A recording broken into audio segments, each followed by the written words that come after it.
Assalamualaikum warahmatullahi wabarakatuh. Berjumpa lagi dengan saya di Bahasa Arab Center. Tips dan trik kilat pintar bahasa Arab.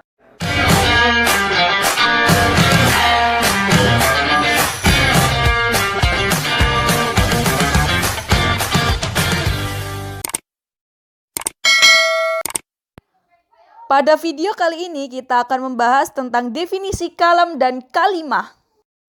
Kalam adalah susunan yang memenuhi kalimat pokok. Dalam bahasa Arab, kalimat pokok harus terdiri dari yang pertama, musnad ilaih. Musnad ilaih dalam bahasa Indonesia dapat kita katakan sebagai subjek. Ingat-ingat, musnad ilaih dapat kita bayangkan seperti subjek. Oke, selanjutnya kalam juga terdiri dari musnad. Nah, musnad ini dalam bahasa Indonesia dapat kita ingat atau kita pahami sebagai predikat. Jadi untuk mudahnya seperti ini. Kalau bahasa Indonesia, sebuah kalimat terdiri dari subjek dan predikat. Dalam bahasa Arab, kalam berupa musnad ilaih dan musnad. Sedangkan kalimah adalah suatu lafadz yang mempunyai suatu makna tertentu. Atau biasanya dalam bahasa Arab, kalimah adalah lafadz yang mufrad yang bermakna.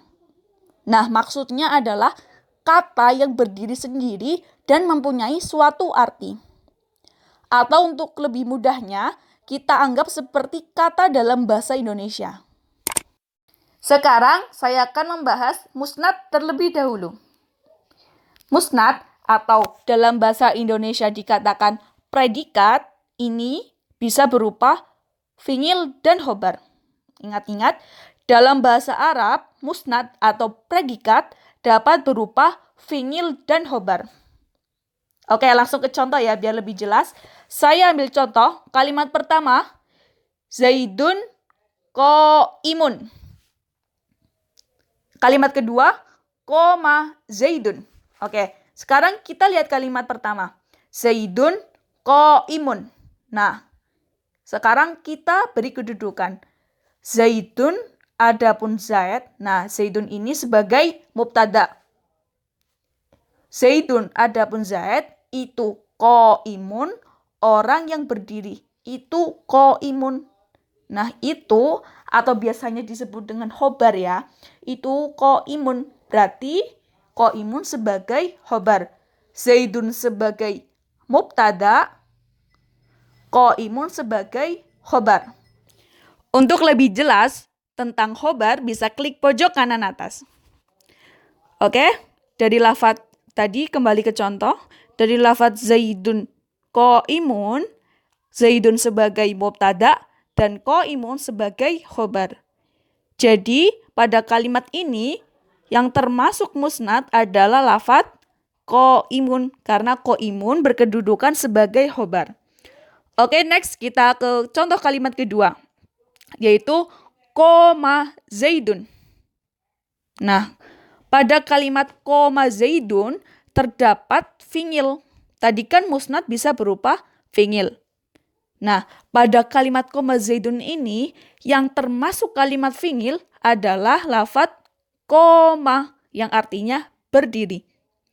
Jadi, sudah kita ketahui dari kalimat koma Zaidun yang fi'il adalah lafadz koma. Jadi, kalimat koma ini atau lafadz koma ini sebagai musnad. Selanjutnya, kita akan membahas tentang musnad ilaih. Musnad ilaih tadi dapat kita katakan sebagai subjek. Ingat-ingat, musnad ilaih atau subjek. Dalam bahasa Arab, musnad ilaih ini bisa berupa fa'il atau bisa berupa mubtada. Langsung saja seperti tadi, kita ke contoh. Saya ambil contoh seperti tadi, yaitu Zaidun qaimun. Nah, pada kalimat Zaidun qaimun, Zaidun sebagai mubtada dan qaimun sebagai khobar. Jadi, yang merupakan musnad ilaih dari kalimat ini adalah lafadz Zaidun. Untuk pembahasan lebih jelas tentang mubtada, bisa klik pojok kanan atas. Next, kita lihat kalimat kedua. Koma Zaidun. Seperti tadi, juga koma merupakan fi'il. Dan Zaidun ini merupakan fa'il. Ingat-ingat ya, koma sebagai fi'il, Zaidun sebagai fa'il. Jadi ini sebagai not ya buat kalian, kalau ada fi'il pasti ada gandengannya fa'il. Fi'il itu kata kerjanya dan fa'il itu merupakan subjeknya. Untuk pembahasan lebih jelas tentang fa'il, bisa klik pojok kanan atas. Jika ada pertanyaan dan ingin request pembahasan apa yang akan dibahas untuk next video, bisa tulis di kolom komentar. Kosakata bahasa Arab atau mufradat. Kosakata pertama, fahima yafhamu, paham. Kosakata kedua, kataba yaktubu, menulis.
Kosakata bahasa Arab atau mufradat. Kosakata pertama, fahima yafhamu, paham. Kosakata kedua, kataba yaktubu, menulis.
Sekian pembahasan pada video kali ini. Nantikan pembahasan lainnya di video-video berikutnya. Terima kasih, semoga bermanfaat.